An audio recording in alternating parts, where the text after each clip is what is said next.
দর্শকবৃন্দ, আসসালামু আলাইকুম। আমার নাম Jacob Milton. Name of our show is we are the people. আমরা বাংলায় বলি আমরাই জনতা। আজকের ইম্পর্টেন্ট কয়েকটা বিষয় নিয়ে আমি কথা বলার জন্য আমি দুইজন ভদ্রলোককে আমন্ত্রণ করেছি স্টুডিওতে আমরা কথা বলার জন্য। তো একজন ইউরোপে আছেন আর একজন আমেরিকায় আছেন। উনি আমেরিকার একটা স্টেট জর্জিয়ার একটা শহর অ্যাটলান্টা, উনি ওখানে আছেন। তো একটা বিষয় আমি গত ৩-৪ দিন ধরে ওয়াচ করছি এবং এটার উপরে বাংলাদেশ সরকার এবং তাদের তাবেদার যেই আমলা আছে, রাজনৈতিক নেতা কর্মী এবং সমর্থকরা রয়েছে, এই বিষয়টা নিয়ে তারা বাদানুবাদ করছে, আলাপ আলোচনা করছে, বিভিন্নভাবে লোকজনদেরকে মিসগাইড করছে এবং এগুলো করার একমাত্র উদ্দেশ্য হচ্ছে শেখ হাসিনার ক্ষমতাকে দীর্ঘায়িত করা। এবং শেখ হাসিনার ক্ষমতাকে দীর্ঘায়িত করার অর্থ হচ্ছে গণতন্ত্রবিহীন একটা দেশে একটা অনির্বাচিত সরকারকে যদি কন্টিনিউ করে 17 কোটি মানুষের উপরে যেভাবে অবিচার করা হয়, তাতে এটাকে কন্টিনিউ করা আন্তর্জাতিক দৃষ্টিতে এটা হিউম্যান রাইটস ভায়োলেশন ছাড়া আর কিছুই না। যে বিষয়টা নিয়ে আমি কথা বলতে চাচ্ছি, আমেরিকান হাউস অফ রিপ্রেজেন্টেটিভ, ওখানে একটা হিউম্যান রাইটস কমিশন আছে যেটাকে বলে Tom Lantos human rights commission. Tom Lantos একসময় লেজেন্ডারি কংগ্রেসম্যান ছিলেন, তার নামের উপরে তারা এই হিউম্যান রাইটস কমিশনের নাম রেখেছে। ওখানে 2-3 দিন আগে তারা একটা সেমিনার করেছে, যে সেমিনারে বাংলাদেশের টপিকসটা এমন ছিল এবং তাদের অভিমত এমন ছিল, বাংলায় বলি বাংলাদেশি ভাই বোনেরা, যে যতক্ষণ না বাংলাদেশ সরকার মানবাধিকার লঙ্ঘনের তদন্ত ও সমাধানের জন্য নিরপেক্ষ ও কার্যকর জবাবদিহিমূলক ব্যবস্থা গ্রহণ না করে, ততক্ষণ পর্যন্ত মার্কিন যুক্তরাষ্ট্র যে বিদ্যমান নিষেধাজ্ঞাগুলো বাংলাদেশের উপরে আরোপ করেছে, আমেরিকা তা তুলে নেবে না। এটার উপরে বাংলাদেশের বিভিন্ন রাজনৈতিক লোকজনরা বিভিন্নভাবে ব্যাখ্যা করে, বাংলাদেশ সরকার যেভাবে পারে তারা সেভাবে ব্যাখ্যা করে। আমার সাথে যে দুইজন বিজ্ঞ আলোচক তারা জয়েন করবে, তাদের একজন বাংলাদেশ লিবারাল পার্টির চেয়ারম্যান শেখ মহিউদ্দিন আহমেদ, উনি ইউরোপে থাকেন।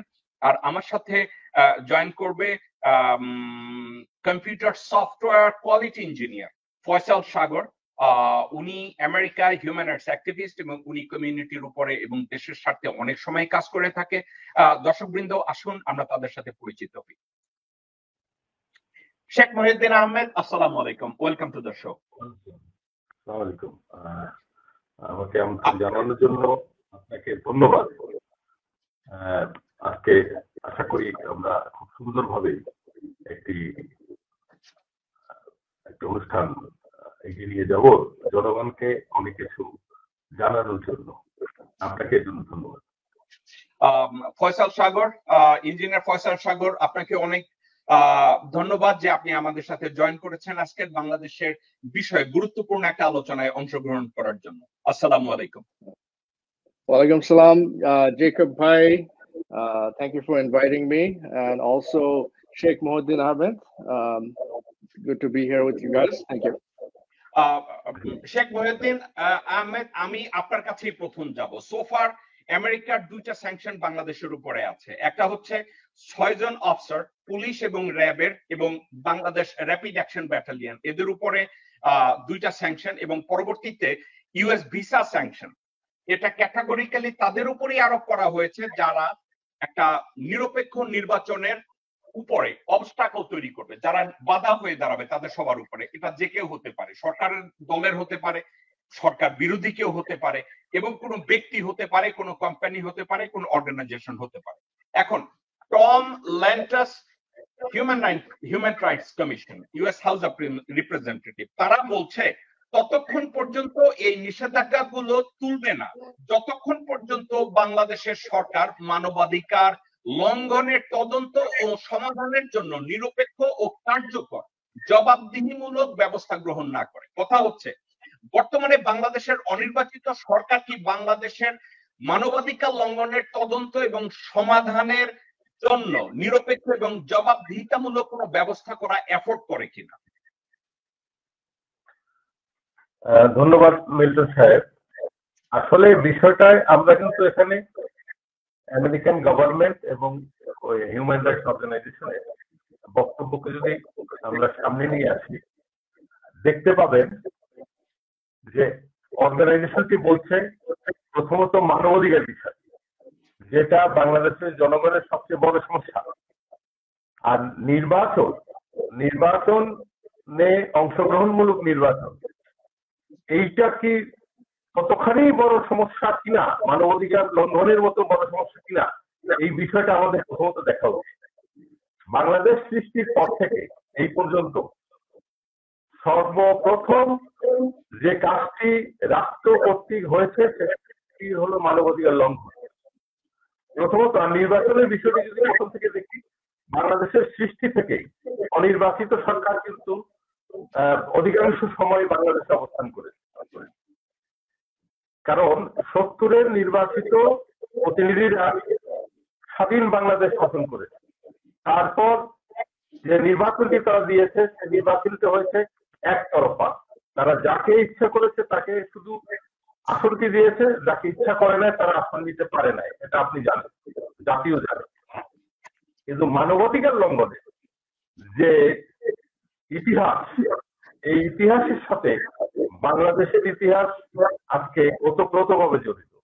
এমন একটি সরকার নাই, সবচেয়ে সুশাসনের সময় মানবাধিকার লঙ্ঘিত হয়েছে বাংলাদেশে। এখন আমাদের বাংলাদেশের সবচেয়ে আমাদের জন্য বড় সমস্যা হলো, আমরা যদি সত্য কথা বলি, সেটাই যদি ক্ষমতাসীনরা ক্ষতিগ্রস্ত হয় তাহলে আমাদেরকে মনে করে আমরা বিরোধী পক্ষের দালাল। আর যদি বিরোধী পক্ষ ক্ষতিগ্রস্ত নিজেদেরকে মনে করে যে এই জিনিসটা তাদের ক্ষতি হয়ে যাচ্ছে সত্য কথার কারণে, তাহলে মনে করে আমরা সরকারি দালাল। এই যারা তৃতীয় পক্ষ, যারা আমরা বাংলাদেশের দেশপ্রেমিক হিসেবে মনে করি, তাদের জন্য সত্য কথা বলাটা হলো সবচেয়ে বড় সমস্যা। আমি নিজেও কিন্তু মানবাধিকার লঙ্ঘনের শিকার হয়েছি।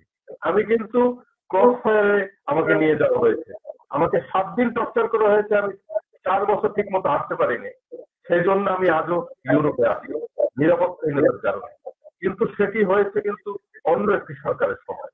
এখন আমি সেই নিয়ে যদি কথা বলতে যাই তাহলে আমি হয়ে যাব সরকারের দালাল। সমস্যা হয়েছে কি, বাংলাদেশের আসলে মূল সমস্যাটা কোথায়? এটা আমরা যেমন চিহ্নিত করি তেমনি আমাদের দাতা দেশগুলো, আমেরিকা বলেন, চায়না বলেন, রাশিয়া বলেন, তারাও কিন্তু এই বিষয়গুলো আসে না। চায়না, রাশিয়া তারা এক কেন্দ্রিক রাষ্ট্র ব্যবস্থায়, এক নায়কতন্ত্রের রাষ্ট্র ব্যবস্থায় বাস করে। তাদের কাছে বাংলাদেশের নির্বাচন হলো কি হলো না এটা তাদেরকে কাছে যায় না।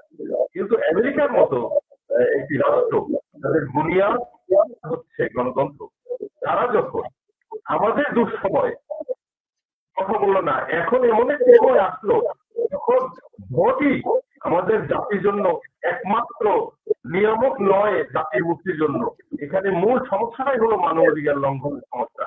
এখানে যদি আমরা এমন একটি ব্যবস্থাকে প্রবর্তন করতে না পারি যেখান থেকে শূন্য থেকে জাতিকে গণতন্ত্র, সংবিধান, আইন এবং অধিকার, এই শব্দগুলো যেগুলো মাতৃ যুক্তরাষ্ট্র নিজের জন্য করে, এগুলো যদি বুনিয়াদ আমরা প্রথম থেকে শুরু করার মতো পরিস্থিতি নিয়ে আসতে না পারি, তাহলে এই যে এগুলো কিন্তু আসলে একটি বাকযুদ্ধ, একটি রেশারেশি এবং এমন একটি পরিস্থিতি সৃষ্টি করবে যেখানে বাংলাদেশের অস্তিত্বকে একটি হুমকির সম্মুখীন করবে। আমি আবারও বলছি, আমাদেরকে প্রথমত চিহ্নিত করতে হবে আমাদের আসলে সমস্যাটা কোথায়। সমস্যাটা কি জাতীয় সমস্যা? এখানে আপনি আরেকটা জিনিস দেখবেন, আমাদের জনগণ নিজেও কিন্তু এখন পর্যন্ত কোনো ভালো মানুষকে ভোট দেওয়া শেখে নাই। সে এখনো কোনো মানুষকে ভোট দেয় না, সে এখনো দলকে ভোট দেয়, সে মার্কাকে ভোট দেয়। যতক্ষণ পর্যন্ত আপনি সঠিক ব্যক্তিকে মানুষের প্রতিনিধি বানানোর মতো পরিস্থিতিতে নিয়ে আসতে না পারবেন, ততক্ষণ পর্যন্ত আপনি গণতন্ত্র বলেন, মানবাধিকার বলেন, নির্বাচন বলেন, এগুলোর কোনো ফলাফল পাবেন না। তারপরেও কথা থেকে যায় তাহলে আমরা কি এই চলমান দুঃশাসনের মধ্যে আমরা আমাদের কোন পর্যায়ে নিয়ে যাবো? এইভাবে না বলা কথাকেও অনেক সময় কথা হিসাবে নিয়ে নিতে হবে। অনেক কথা আমরা বলতে পারি না, অনেক কথা আপনি বলতে পারেন না, অনেক কথা দেখা যায় ফয়সাল বলতে পারে, অনেকেই অনেক কথা বলতে পারে, আমরা টেকনিক্যালি অনেক কথা বলেছে। তারপরও বলতেছি, জনগণ যদি রাস্তায় না নামে সেক্ষেত্রে জনগণকে দুঃশাসন থেকে, মানবাধিকার লঙ্ঘন থেকে পরিত্রাণ দেওয়া যায়, সেইটি আমাদের চিন্তার ব্যবস্থা হওয়া উচিত। আমরা যদি অংশগ্রহণমূলক নির্বাচন আবার মানে চেয়ার ঠিক থাকবে, আইন ঠিক থাকবে, অপকর্ম ঠিক থাকবে, শুধু মানুষটার পরিবর্তন হবে, সেখানে কোনো আদর্শিক পরিবর্তন সেটা কোথায় আদর্শের পথে আমি কোনো দলে দেখি না। সেক্ষেত্রে আদর্শিক পরিবর্তনটা কোথায় হবে সেখানে নিয়ে আমার কথা আছে। আমরা কথায় অনেক কিছু বলি, কাজের গরিব কি করে আসে, কিন্তু বাস্তবে আমরা কিন্তু পাই নাই। আপনি আজকে যেমন আপনি যদি আমরা ভারতের কথাই বলি, ভারতের দালালির বিষয়টা বলি, আমরা এই পর্যন্ত কি দেখতে পাচ্ছি বর্তমান, আমি পূর্বের রাজনৈতিক নেতৃত্বের ইতিহাসের দিকে যাব না, বর্তমান অবস্থায় ভারত যদি বাংলাদেশকে না পায়, ভারতের সার্বভৌমত্ব অক্ষুণ্ণ হয়ে যাবে। এটা আমি বলতেছি দীর্ঘ 30 বছর। আচ্ছা, আমরা ওই বিষয়টা একটু পরে যাই, ওই বিষয়টা আমি আসতেছি। আজকের এই ভারতীয় এই পরিস্থিতিও, এই ভারতের এই নাজুক পরিস্থিতিতেও কিন্তু আমাদের রাজনৈতিক নেতারা কে কত বেশি ভারতকে দিতে পারবে গোপনে গোপনে সেই চেষ্টা করছে। তো সেই চেষ্টা করতে গেলে জনগণের স্বার্থ কোথায় দেখতেছে, জনগণের জন্য তো আমরা চিন্তা করতেছি না। নির্বাচন বলে এটার লক্ষ্য গতি, এটা অংশগ্রহণমূলক নির্বাচন বলে এটা স্বার্থ কেউ না কেউ ক্ষমতায় যাবে, ক্ষমতা ভোগ করবে। আমরা তো ক্ষমতা এই আজকের এই পৃথিবীর এই অবস্থায় এসে এখনো যদি আমরা ক্ষমতা, শাসনদণ্ড, শাসন এইসব ব্যবস্থা, এইসব শব্দ উচ্চারণ করি, এগুলো আমাদের জন্য লজ্জাজনক। কেউ আমরা বলি না রাষ্ট্রের সেবা করার দায়িত্ব নিব, এখনো বলে আমরা শাসন ক্ষমতা যাবো। এই সমস্ত অশ্লীল শব্দগুলো আমাদেরকে পরিহার করা উচিত এবং আমাদের রাজনৈতিক সঠিক অবস্থানটা নির্ণয় করা উচিত। এবং এতদিনের রাজনৈতিক যে ব্যর্থতা, দেশপ্রেমিক গোষ্ঠী এবং জাতীয়তাবাদী গোষ্ঠী, আমি জাতীয়তাবাদী এবং দেশপ্রেমিককে আমি আলাদা করতে চাই, কারণ সবাই দেশপ্রেমিক কিন্তু সবাই জাতীয়তাবাদী। তো সেক্ষেত্রে দেশপ্রেমিক ও জাতীয়তাবাদী শক্তিকে আপনার মূল্যায়ন করতে হবে যে আসলে তাদের এতদিনের ব্যর্থতা কেন, কি কি কারণের ব্যর্থতা হয়েছে, আমাদের নেতৃত্বের শূন্যতা কেন, এইগুলা যতক্ষণ পর্যন্ত মূল্যায়িত না হবে ততক্ষণ পর্যন্ত আপনি কোনো রাজনৈতিক সমাধান পাবেন না।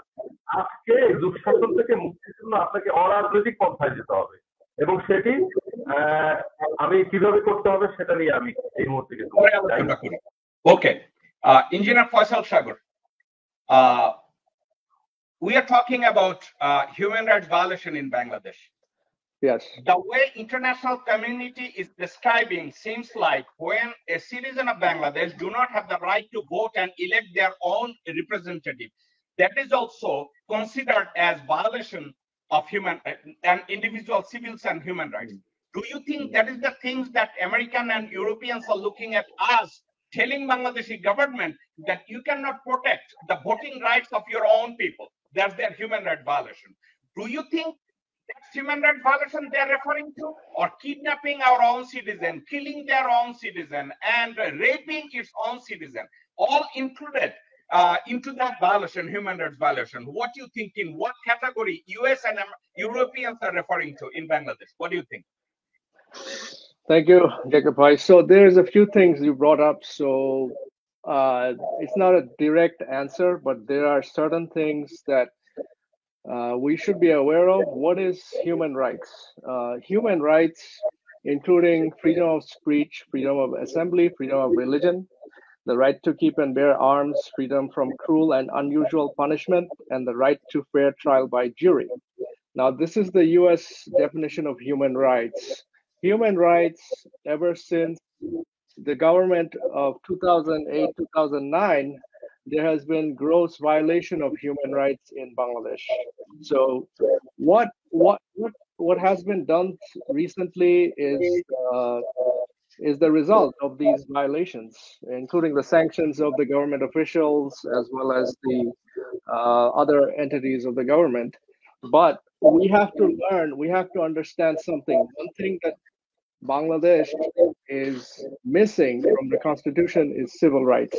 There is no written document or actual civil rights act in the Bangladesh constitution. I think what we have to do is, when there's a new government, there should be a new civil rights act enacted in the Bangladesh Constitution where there is protection against human rights violations, and every individual, every citizen of the Bangladesh, every citizens of Bangladesh should have their protection under the Civil Rights Act.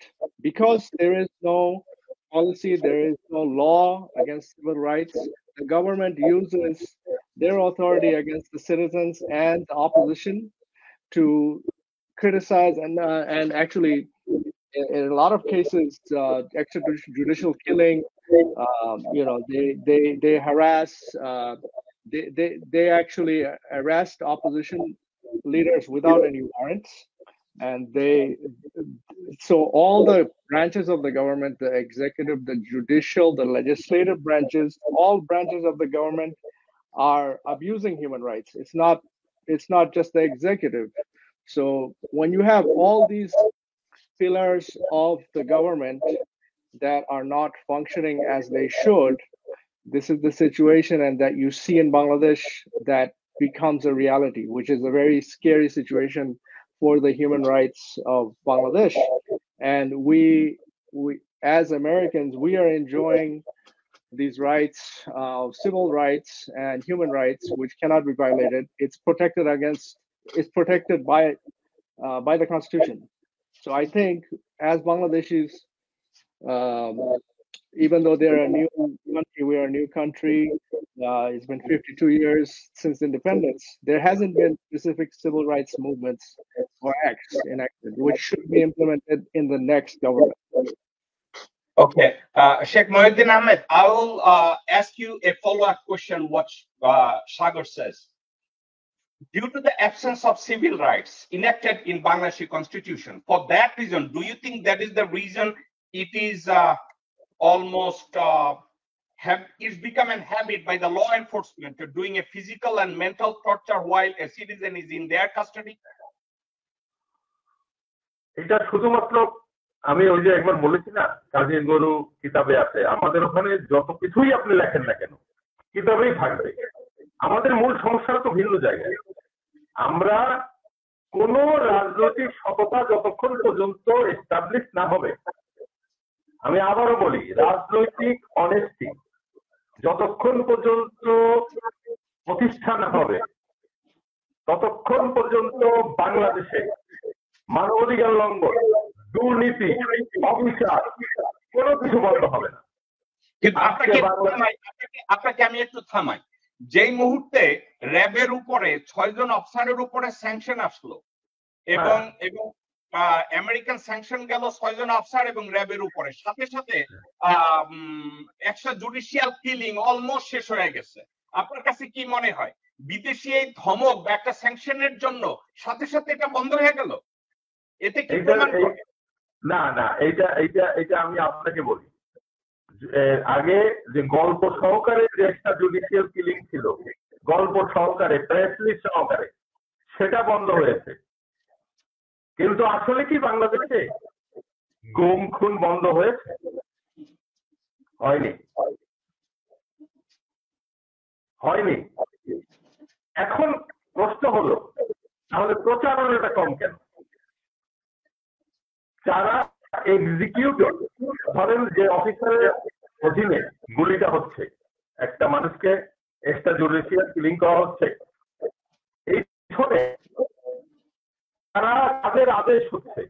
কারণ একটা officer, আমি মনে করি একটা অফিসারের personal কোনো interest যদি না থাকে, সে যদি দুর্নীতিগ্রস্ত টাকার কারণে না হয়, অন্য একটা রাজনৈতিক প্রতিপক্ষকে সে তার পার্সোনাল কোনো কারণে হত্যা করতে যাবে না। তাহলে এখানে পলিটিক্যাল ইন্টারেস্ট হচ্ছে পলিটিশিয়ান। আমরা স্যাংশন দিচ্ছি এক্সিকিউটিভদের, তাদের কিন্তু আমরা কখনোই কিছু করতেছি না। যে কারণে দেখবেন ইতিহাসে কোন এক সময় আসল আর পর্দার আড়ালের খুনিরা আবার কিন্তু সমমহিমায় ফেরত আসে, তারা লাল গালিচা সম্বোধনা পায় বিভিন্ন দেশে, ইভেন আমেরিকায়, আমি নাম বলতে চাই না। তো মূল সমস্যাটা হলো, আসলে আমরা কোন রাষ্ট্রের জন্য কতটুকু মানবাধিকার চাই, কোন রাষ্ট্রের জন্য কতটুকু বা স্বাধীনতা চাই, কেন চাই? বাংলাদেশে শেখ হাসিনা যে পর্যায়ে যাচ্ছে, একটা পর্যায়ে সে যদি পুরো পার্লামেন্ট যদি ৩০ আসন নিয়ে নিতে পারে, মনে করেন পরবর্তী নির্বাচনে বিএনপি গেল না, সে পুরোটাই নিয়ে নিতে। এরপরে সে যদি মনে করে যে রাশিয়া এবং চায়নার মতো অবস্থা বাংলাদেশে চলবে, রাজনৈতিক মানবাধিকার মানেই রাজনৈতিক স্বাধীনতা নয়, মানুষ যদি খেয়ে পরে শান্তিতে ভালো থাকে তাহলে সেটাই হলো মানবাধিকার, এরকম যদি ডিক্লেয়ার দেয়, কে থামাবে? তার সাথে রাশিয়া আছে, তার সাথে চায়না আছে, তার সাথে আমেরিকার সাথে মহরম করা ভারত আছে। যে ভারত তার জাতীয় নিরাপত্তা এবং সার্বভৌমত্বের জন্য বাংলাদেশকে ইচ্ছা করে ছেড়ে দিতে পারবে না। সে যতখানি ট্রাস্ট করবে আওয়ামী লীগের লোকদেরকে, ততখানি সে বিএনপি কে বা জামাতকে বা জাতীয় পার্টিকে ট্রাস্ট করবে না। কারণ আজকে মনে করেন বিএনপি ক্ষমতায়, তারেক রহমানের মনে করেন সে প্রধানমন্ত্রী হলো, ইন্ডিয়াকে বললো যে না আমি আপনার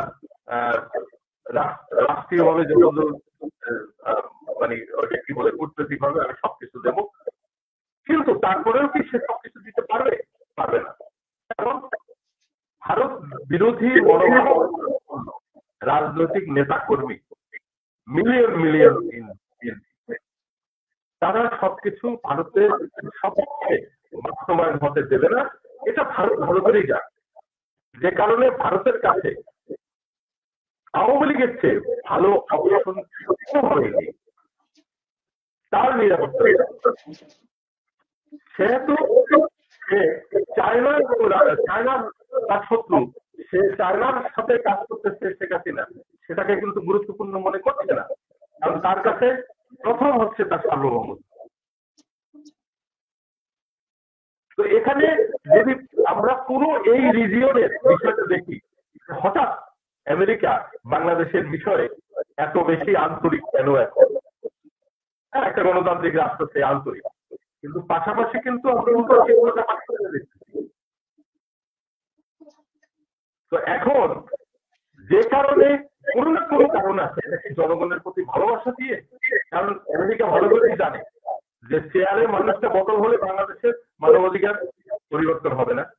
কারণ যেভাবে ৪-৫ স্তরের মানবাধিকার লঙ্ঘনকারী পুলিশ বাহিনী, বিভিন্ন বাহিনী এবং আমলাতন্ত্রকে সাজানো হয়েছে মানবাধিকার লঙ্ঘনকারীদের দ্বারা, সেইখানে যদি বিএনপিও যদি ক্ষমতায় আসে, রাতারাতি পাল্টে দিতে পারবে, দুর্নীতি বন্ধ হবে, মাদক যেটা হলো বাংলাদেশের অন্যতম বড় সমস্যা, যেটার কারণে মানবাধিকার লঙ্ঘন হয়, অবিচার হয়, অপরাজনীতি হয়, সেখান থেকেও কিন্তু পরিবর্তন আসবে বলে মনে হয় না। এবং কোনো দলের কাছ থেকে কেউ কিন্তু খোলাখুলি ভাবে বলে না আমি মাদক নির্মূল করবো, আমি দুর্নীতি নির্মূল করবো, এরা সবাই বলে প্রতিরোধ করবো।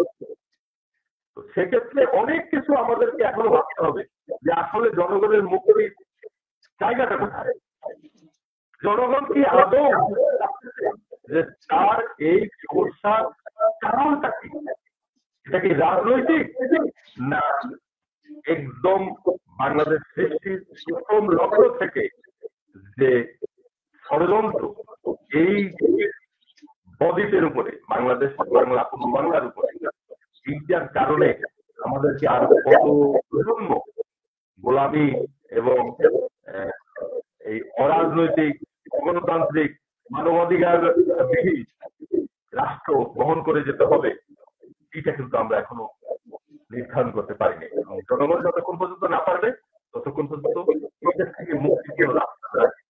ওকে, ফয়সাল, শেখ মহিউদ্দিন সাহেব উনি বলছে regardless of human rights law, civil rights law or civil rights article being enacted with the Bangladeshi constitution, is not going to have any impact on the Bangladesh government, neither its citizen. He's saying that we may enact another law or we can enact another 2 or 3 paragraphs in regards to the civil rights law and enact it with the Bangladeshi constitution. Still there will be a civil rights violation, human rights violation, because we already have enough law. There is a lackings of the execution of the law. As a matter of fact, there's a lots of law. If Bangladeshi existing government or any other government plan to execute all those laws, there shouldn't be any human rights violation. That's what he's saying. Do you think it's going to have any impact if Bangladeshi government or any new government is going to come and enact civil rights law and enact it with the Bangladeshi constitution? What do you think? So there's a good point that you guys make, which is political motivation. So political motivation will always be there regardless of the government. So the government right now, because they are violating the human rights, they are moving towards more of a fascist government, not a democratic government. So when you have fascism, like you see the prime example of Nazism, as well as in World War II, we had Hitler, who was the chief of the Nazi Party. So Nazi Party movement was created to create a one-party state in which there will be gross human rights violations done against the Jewish population of Germany. So after the World War II, you see there was International Crimes Tribunal where all of these SS soldiers were tried and some of them were also executed. So I think if this is the policy that the current government is following, there should be some sort of International Crimes Tribunal against a fascist dictatorship government, where all these people that are responsible should be brought to justice. And USA, regardless of what Bangladesh government has to say, is one of the oldest and strongest democracies in the world. And even India is not a democratic country older than the US. So they do not have any say over, okay, I am more democratic than you. So right now the question is, will fascism win over Nazism?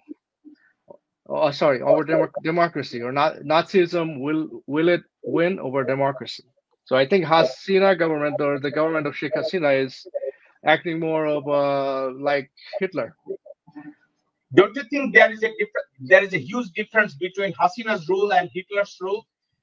During the Nazism in Germany, they were really nationalists. They wanted to have their country united government. They wanted to have their superiority all over the world. But Hasina is not a nationalist leader. She's not asking for the nationalists to come and think of Bangladeshi nationalism, but rather she's throwing the sovereignty of Bangladesh under the mercy of India. So we cannot compare Nazism or Hitler's leadership with Hasina, because Hitler was a blessing to Germany at that time, because they were thinking their nationalist government and Germany should have huge luxury all over the world, which Hasina don't have. Don't you think that way? Well, yeah, I think there is also racism involved. So racism.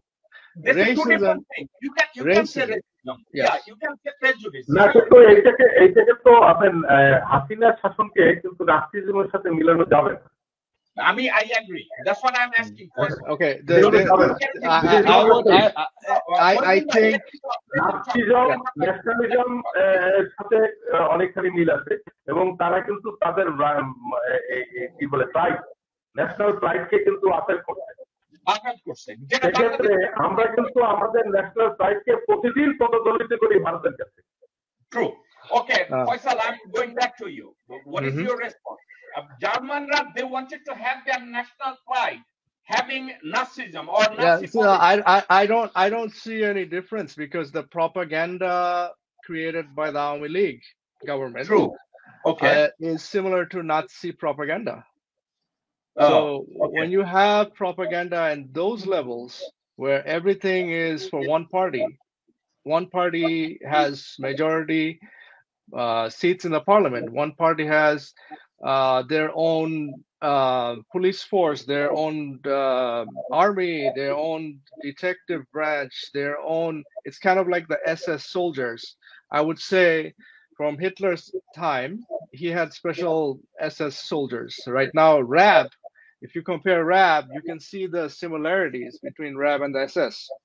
Am I wrong? I don't think so, because I see very clear similarities between Nazism and fascism and also the current government. They are not democratic. They're not practicing. They're saying they're democratic, but where's the democracy? Where's the human rights? Where's the protection for the opposition leaders, including the BNP? And recently, I think there was another জামাতে ইসলামী, Bangladesh Jamaat জামাতে Islami leader who was pronounced dead in the hospital. So where's the investigation into this death?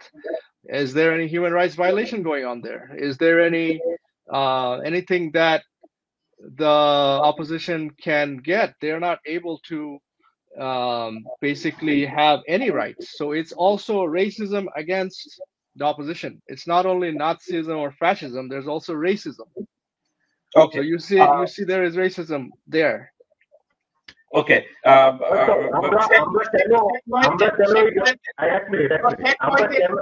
no Sheikh Mohiuddin, let me pose you the question, rephrase the question.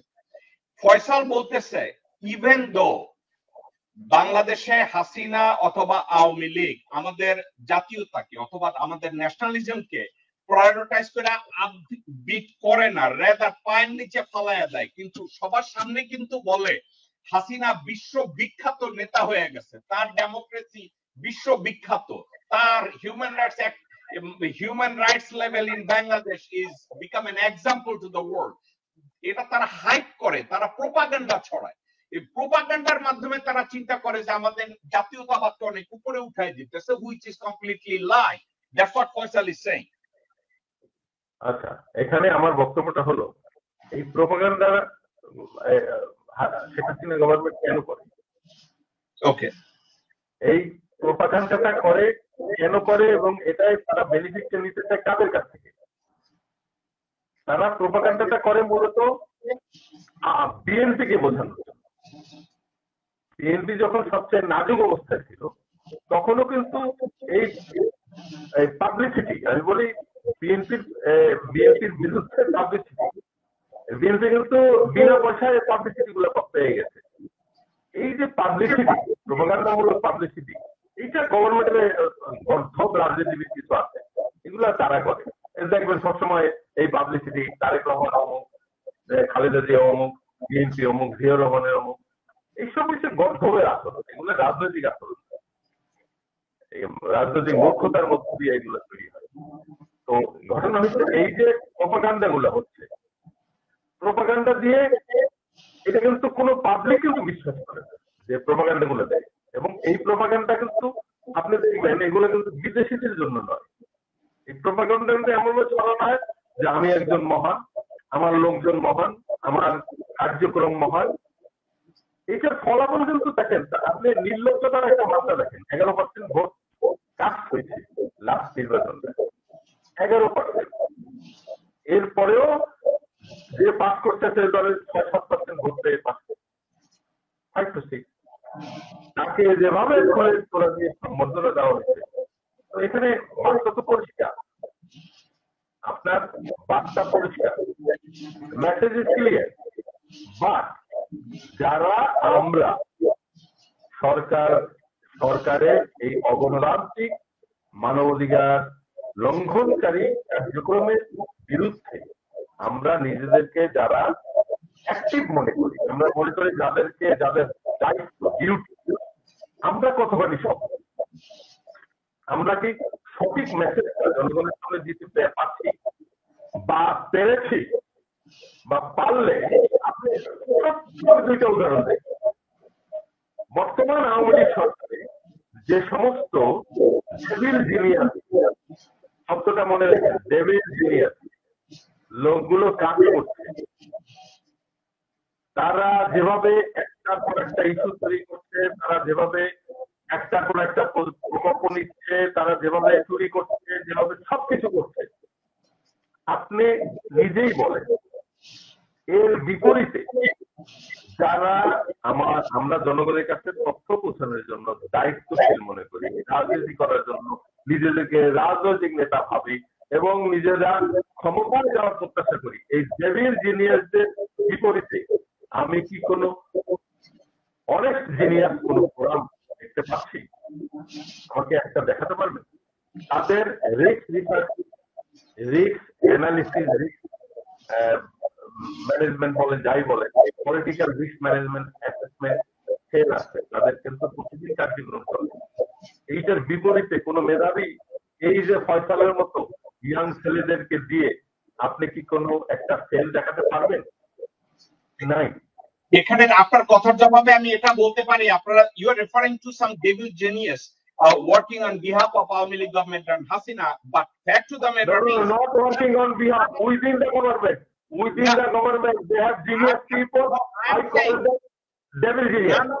None of their policy adopted by devil genius of Bangladesh, neither the executor of that policy is from Bangladesh. All are Indian operatives from India.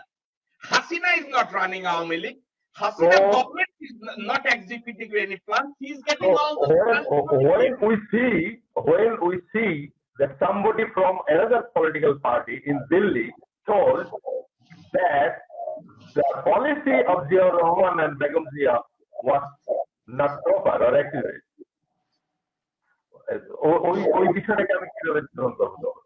No, you can say that whoever, it could be the member of our League, it could be the member of the raw operative, but we have to counter those policies. We have to have genius like Faisal or someone else who can have that counter policy of that raw operative or Bangladesh.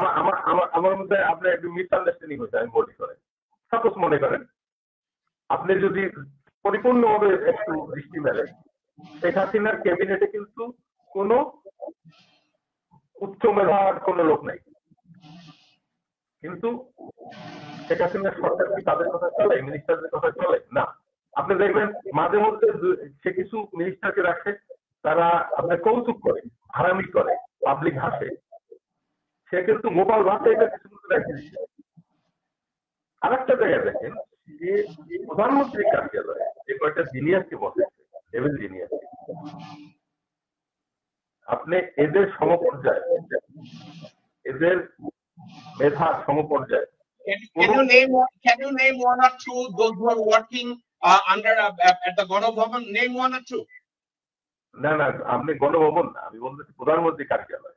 প্রধানমন্ত্রীর কার্যালয়ে কোনো genius পয়সা নাই, ওইখানে যতগুলা ভার, আরো কতগুলা ভার বসে রয়েছে, এগুলো যত পলিসি আছে, those policy makers are not sitting down next to Prime Minister, those are sitting down in Delhi or Indian High Commission. Mr. Jacob Milton from Delhi, whatever is coming from Delhi, they can successfully execute.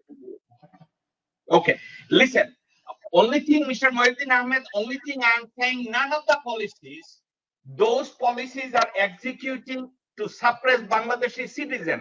Those are not Bangladeshi nationals. These are not policy adopted. আপনি যদি মনে করেন, না না, এখানে আমি আরেকটা জিনিস বলি কি, আপনি যদি মনে করেন যে সবই দিল্লি দিয়ে আসছে, সবই হচ্ছে, আর চায়না সেটাকে সব মেনে নিচ্ছে এবং চায়নাকে সে মেনটেন করতে পারতেছে। Come to the point. Come to the point. Why there is a conflict? Hasina cannot manage India and China altogether. China's policy, Hasina is adopting and executing only because of financial leverage. Other than that, Hasina is having hardship.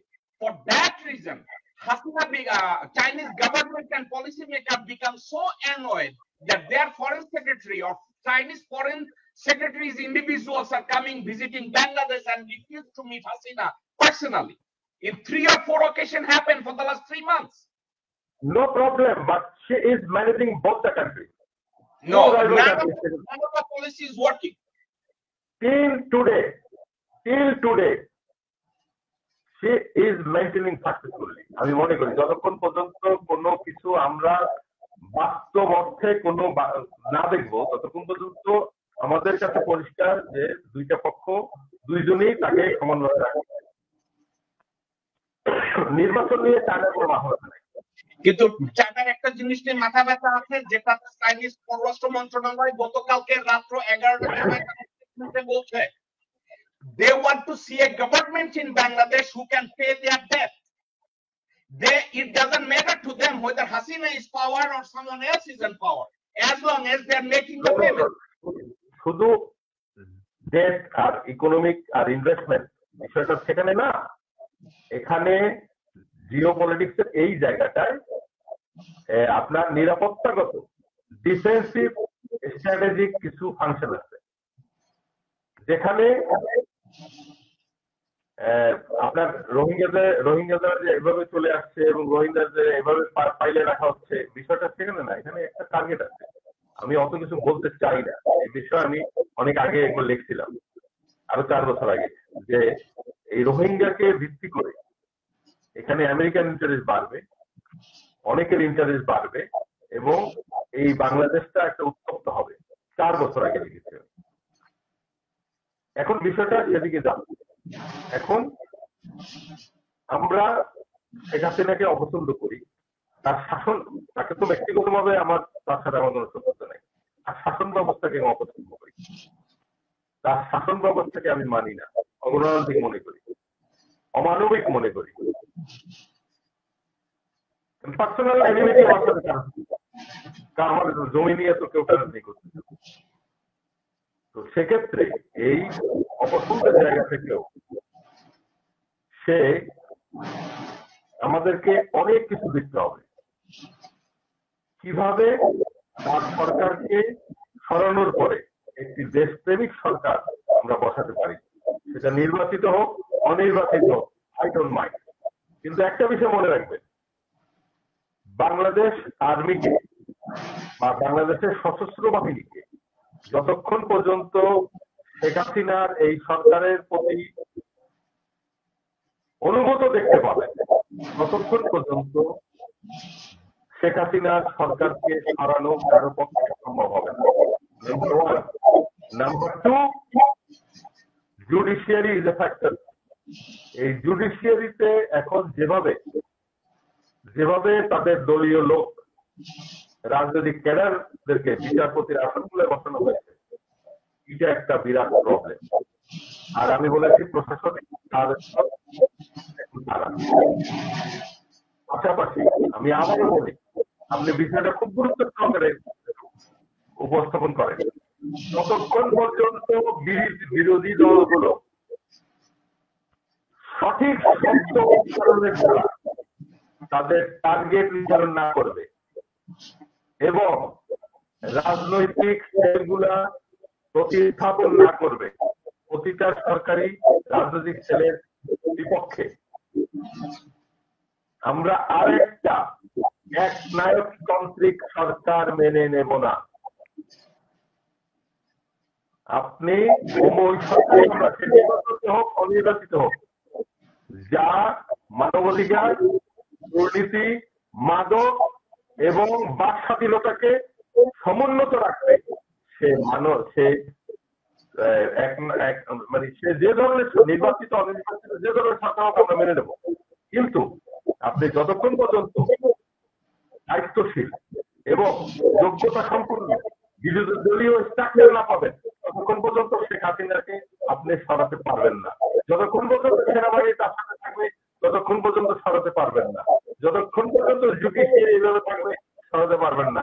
সেক্ষেত্রে বিকল্পই হলো জনগণের রাস্তায় নামো। এখন পর্যন্ত আপনি হাজার হাজার লাখ লাখ যে জনগণ দেখছেন, এগুলো হচ্ছে দলীয় সদস্য।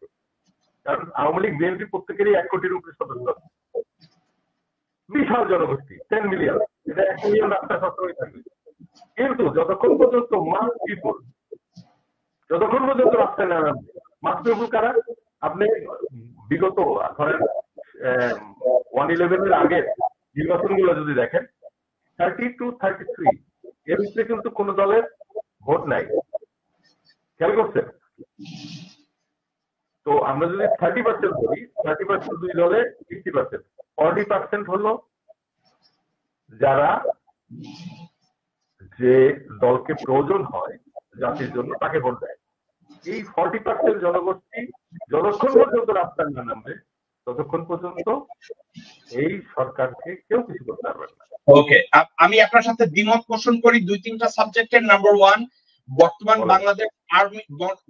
বাংলাদেশ আর্মির নিজস্ব কোনো পলিসি নাই। 2017 সালের 8ই এপ্রিলে যে এমওইউ সাইন করা হয়েছে, বাংলাদেশের সশস্ত্র বাহিনী এখন বাংলাদেশ সরকারের নিয়ন্ত্রণে না, এটা ভারতের central কমান্ডে।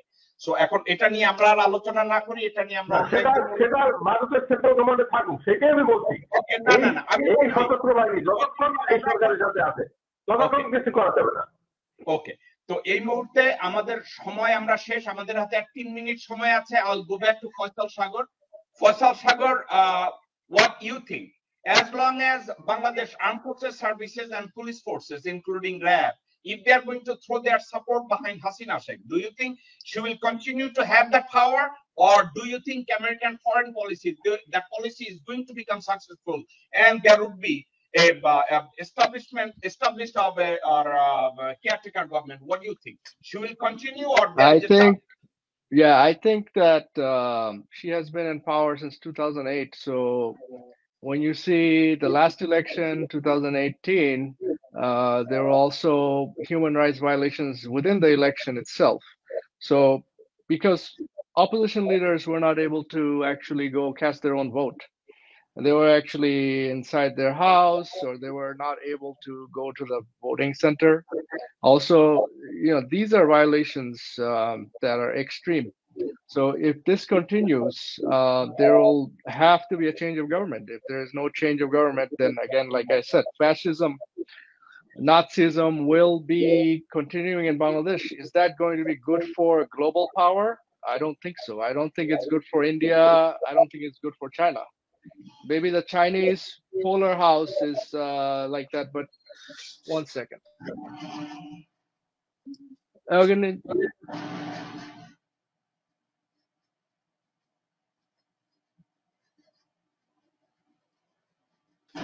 Sorry. So as I was mentioning, India is the superpower next to Bangladesh. Do they want an unelected government in Bangladesh? Are they really thinking the US will allow an unelected government in Bangladesh and let Nazi party like Awami League continue their rule? I have a question for India. Does India want that? Do they want an unelected government? They have to decide. The ball is on their court. Okay.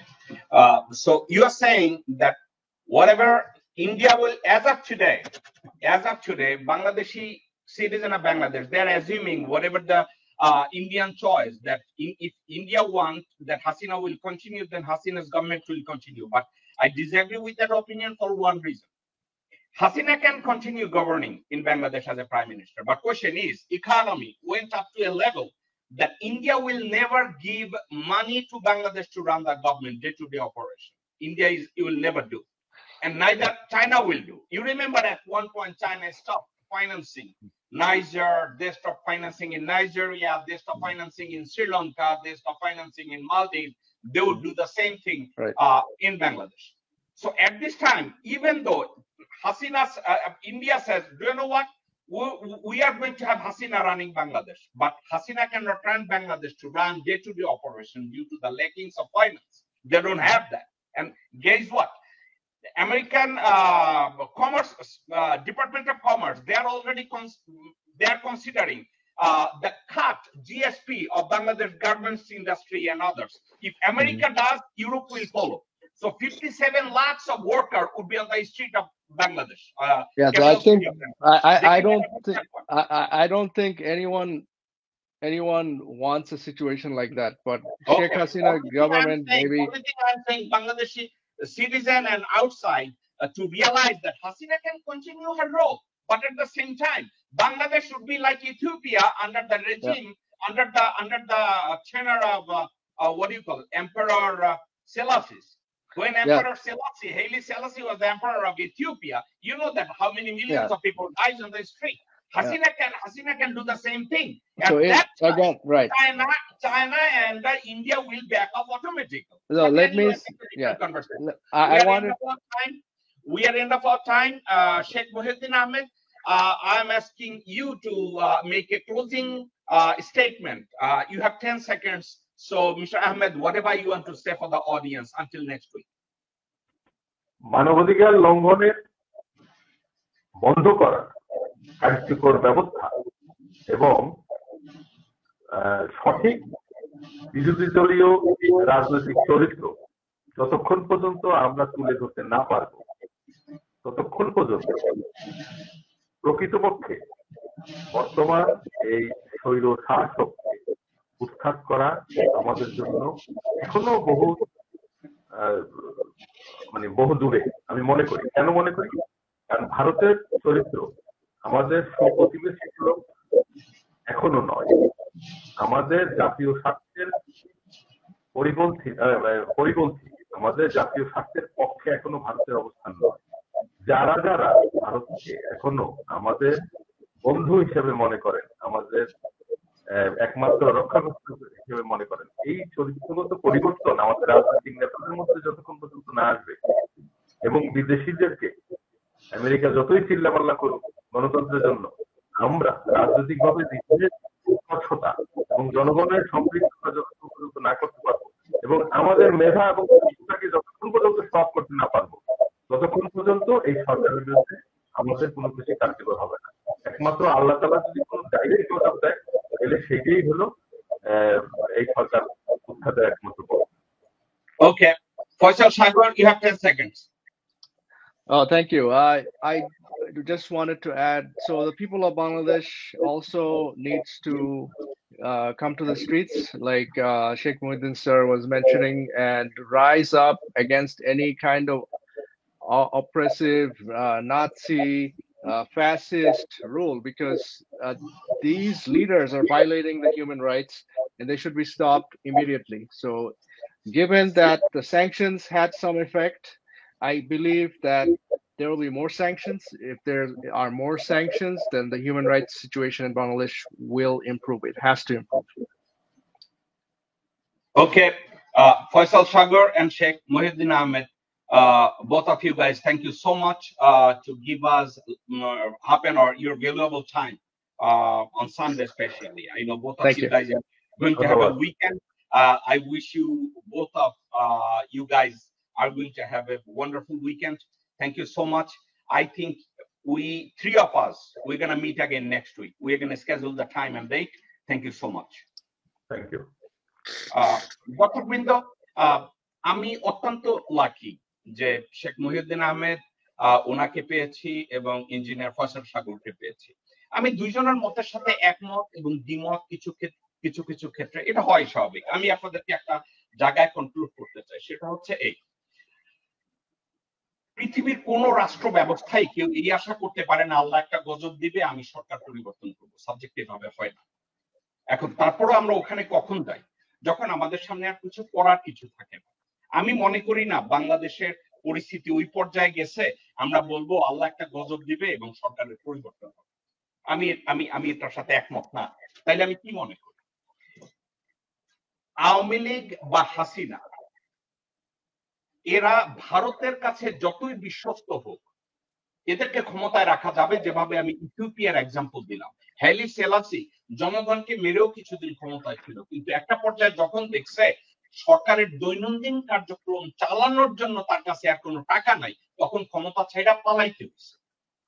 তো বাংলাদেশের 17 কোটি মানুষ, 17-18 কোটি মানুষ, এই 18 কোটি মানুষ যেই মুহূর্তে দেখবে দেশের কমোডিটিস ইম্পোর্ট করার জন্য আমাদের হাতে আর টাকা নাই, লোন পে করার মতো আমাদের হাতে আর টাকা নাই, তখন ওই বঙ্গবন্ধু আর জাতির পিতা আর স্বাধীনতা আর মুক্তিযুদ্ধ এই চেতনা বিচ্ছা এই আমদানি চলবে না।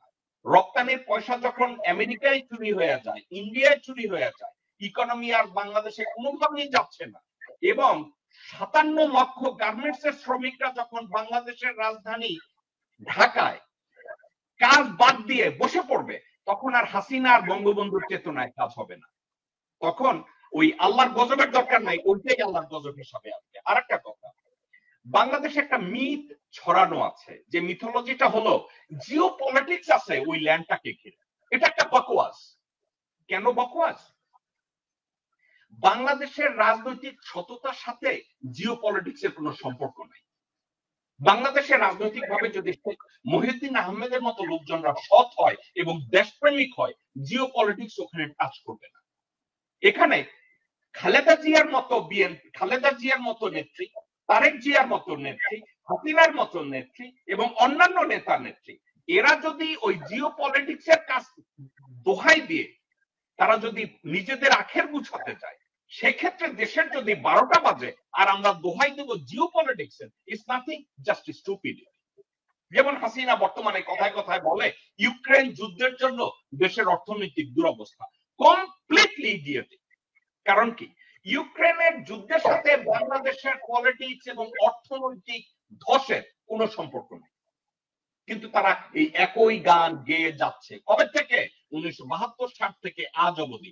বাংলাদেশকে ঘিরে একটা জিও পলিটিক্স, বাংলাদেশকে নিয়ে পলিটিক্সের সাথে শিকার মাত্র একটা দেশ, সেই দেশটার নাম ভারত। কারণ Bharat for the sake of their existence তারা বাংলাদেশকে আমাদের সাথে বিড়াল আর ইঁদুরের খেলা খেলে, এবং আমরা ইঁদুর হয়ে সব সময় নিজেদেরকে সিকিউর করতে ব্যর্থ হই। তো আমাদের রাজনীতিবিদরা কবে সৎ হবে, আর কবে বাংলাদেশ গড়বে, আর কবে বাংলাদেশের সার্বিকভাবে উন্নতি হবে, এটার দিকে না তাকিয়ে থেকে আমি প্রায় আহ্বান জানাই বাংলাদেশের প্রতিটা জনগণ যদি সচেতন হয়। মহিউদ্দিন সাহেব আজকে একটা ইম্পর্টেন্ট কথা বলছে, আমরা বাংলাদেশের জনগণরাই বাংলাদেশের ভালো চাই। ভোট দিতে গেলে এখনো যোগ্য এবং সৎ মানুষকে ভোট দেয়। আমি এক উদাহরণ হিসাবে বাংলাদেশের ভাই বোনেরা আপনাদেরকে বলতে পারি, ভারতের অশিক্ষিত জনগোষ্ঠী লেখাপড়া জানে না, কিন্তু তারা যখন ভোট দিতে যায় তখন তারা হরিবলের বাক্স খুঁজে। হরিবল কারা কইছে বিজেপির ভোট দাও, অথচ ভারত নিজেদেরকে তকমা লাগায় আমরা একটা সেকুলার কান্ট্রি। ভারত একটা সেকুলার কান্ট্রি, এই কথা দুনিয়ার কোনো পাগল বিশ্বাস করবে না। ভারতের বিজেপির চেয়ে বাংলাদেশের জামাত ইসলামী অনেক বেশি শিক্ষিত, ভারতের বিজেপির চেয়ে বাংলাদেশের জামাত ইসলামী অনেক বেশি সৎ, ভারতের বিজেপির চেয়ে বাংলাদেশের জামাত ইসলামী অনেক বেশি দূরদর্শী। কিন্তু আমরা বাংলাদেশি ভোটারেরা বেকুবের মতো এখনো চুজ করি দামের শীষার নৌকা। আমরা সৎ মানুষদের ধারে কাছে যাই না, ভালো মানুষদের কাছে ভোট দিতে চাই না। এর অর্থ কি মহিউদ্দিন সাহেব আর আমি জামাতকে ভোট দিতে বলছি? Not exactly. আমরা বলছি একটা সৎ ভালো মানুষকে ভোট দেন, এবং সৎ ভালো মানুষ আবার যদি কমান্ডার্স হয় তারা ভোট দিয়ে বা কি করবেন, একটা যোগ্য মানুষকে ভোট দেন যে লিড করতে পারে। হয়বার আমি বিষয়টাকে আর বাড়াতে চাই না, আমাদের শো এখানেই শেষ। দর্শক বৃন্দ, এই ছিল আমাদের শো। ইনশাল্লাহ আগামী সপ্তাহে আমি শেখ মহিউদ্দিন আহমেদ এবং ইঞ্জিনিয়ার ফয়সাল সাগরের সাথে সমন্বয় করে আমরা আরেকটা ডেট তৈরি করে আপনাদেরকে জানাবো। ভালো থাকবেন। আমাদের কথাবার্তার ভিতরে অনেক ত্রুটি থাকতে পারে, আমি আমাদের এই কথাবার্তা এবং আলাপ আলোচনা গুলোকে ক্ষমা সুন্দর দৃষ্টিতে দেখবেন। ইনশাল্লাহ আপনাদের সাথে আবার দেখা হবে। সবাই ভালো থাকবেন, সুখে থাকবেন এবং সাবধানে থাকবেন, যাতে এই বিপদ আপদের মধ্যে আমরা সবাই ভালো থাকতে পারি। আল্লাহ হাফেজ, আসসালামু আলাইকুম। কারা রইল বোকাপাট, কারা রইল বোকাপাট, ভেঙে ফেল করলে লোপাট, রক্ত জমাট শিকল পুজোর ভাষণ বেদি। ওরে ও তরুণ নিশান, ওরে ও তরুণ নিশান, বাজে তোর গলায় বিশাল ধ্বংস নিশান, মুলুক প্রাচীর প্রাচীর ভেদি। কারা রইল বোকাপাট, কারা রইল বোকাপাট।